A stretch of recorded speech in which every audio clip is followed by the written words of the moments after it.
Hi friends, தமிழகத்தில் அஜித் பார்த்தீங்கன்னாக்கா இப்போ சிவா இயக்கத்தில் AK-57 படம் நடித்து கொண்டு வருகிறார். அந்த படத்தில் பார்த்தீங்கன்னாக்கா விறுவிறுப்பான சண்டை காட்சிகள் பல இருக்குது.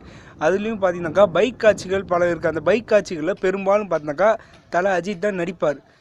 தற்போது பார்த்தீங்கன்னாக்கா அவர் டூப் போட்டுருக்கார். எதனால் டூப் போட்டிருக்கான்னு பார்த்தீங்கன்னாக்கா மறைந்த முன்னாள் முதலமைச்சர் ஜெயலலிதா அவர்கள் தலையிடம் தனியாக கூறியுள்ளார். அது என்னன்னு பார்த்தீங்கன்னாக்கா என்ன என்று பார்த்தீங்கன்னாக்கா நடிகர் தல அஜித்திடம் உங்களுக்கு என்று குடும்பம் உள்ளது, நீங்கள் இந்த மாதிரி சண்டை காட்சிகளில் நிஜமாக சண்டை போடுவதால் உங்களுக்கு எதுவும் பாதிப்பு ஏற்பட்டால் உங்களை நம்பியுள்ள ரசிகர்கள் எதிர்காலம் நாளை தமிழகம் என்ன ஆவது என கூறியுள்ளார். எனவே நடிகர் அஜித்தும் பார்த்தீங்கன்னாக்கா மங்காத்தா, ஆரம்பம், வீரம் என படங்களில் பார்த்தீங்கன்னாக்கா அவர் எந்த ஒரு டூப்பும் இல்லாமல் முழுவதும் அவரே சண்டை போட்டுள்ளார்.